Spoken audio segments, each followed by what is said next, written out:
CAC Men's Monday. Set your week up for purpose.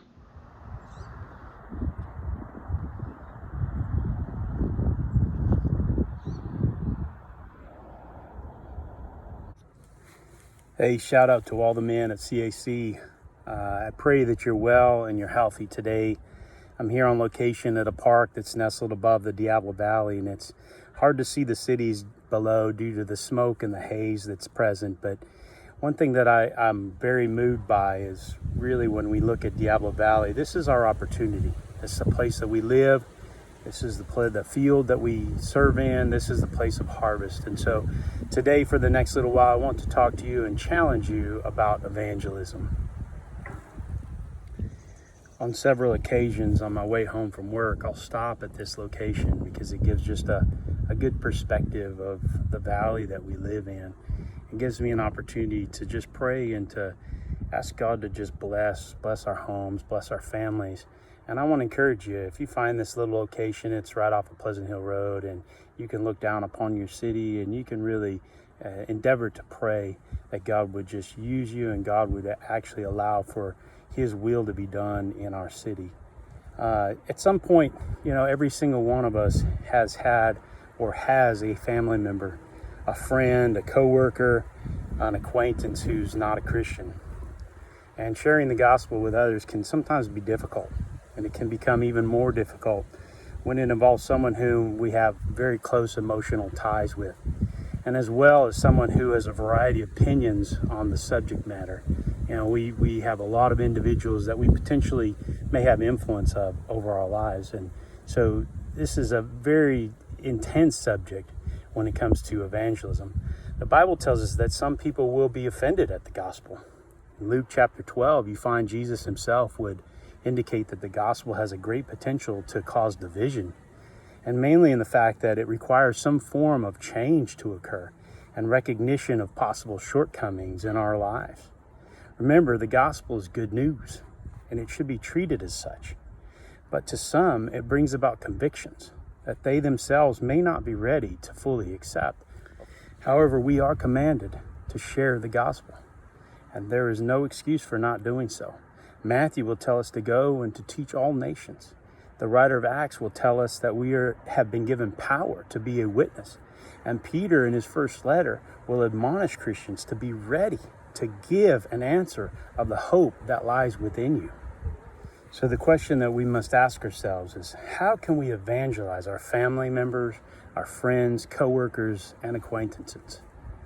And the most important thing that we can do for them, first and foremost, is to pray for them. Pray that God would change their hearts and open their eyes to the truth of the gospel. You see, living daily in this world causes a person to have their mind blinded by the things around them.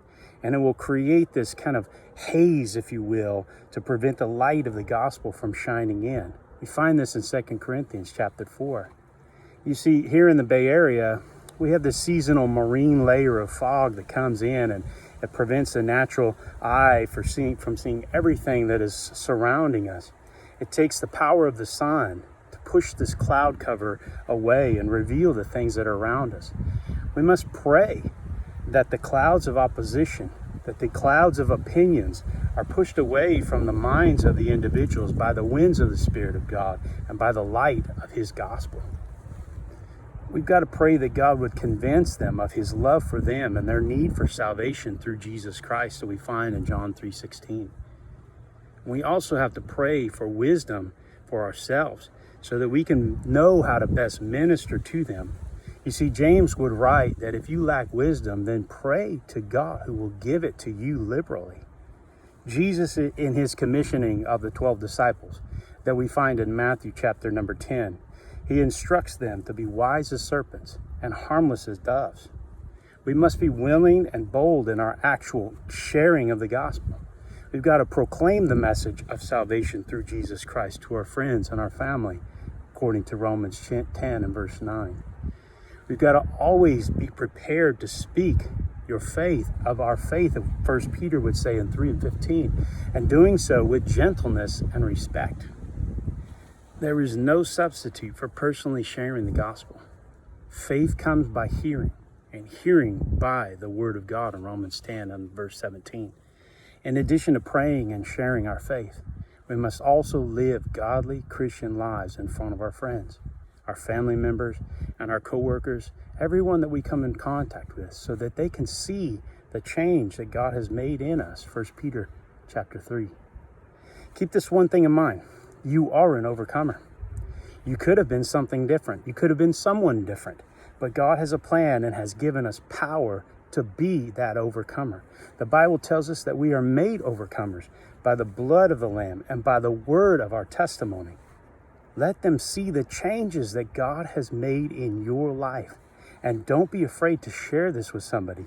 Your testimony holds incredible power. The one thing that we must realize is that ultimately we must leave the salvation of our loved ones up to God. It is God's power and grace that saves people, not our efforts. This does not mean we say a single prayer and we wipe our hands clean and never consider our loved ones again. But what it does mean is that we continue to show love, we continue to respect them, we continue to lift them up in prayers, we continue to live a Christian life that exemplifies godly actions and attributes. You see, Paul would write to the church in Corinth, "It is God who will give the increase." He said, "I have planted, Apollos watered, and God gives the growth." We have to trust in him and simply do our part. And when we do all of those things, there will come a day when the haze of their mind will be blown away by the Spirit and the wind of the Spirit, and the love of God's light will shine down into their life, and we will see the fruit thereof. I pray that all of our men challenge you today. Allow for God to use you in a way that maybe is a little unorthodox to what you have been used to. Allow for God to be your God. Allow for him to do what he needs to do in your life. Allow for him to use you according to his plan and purpose. I love each and every one of you. I pray for you. And I want the best to happen for our men at CAC. God bless you. I love you. We'll see you hopefully soon. If I haven't seen you already, God bless.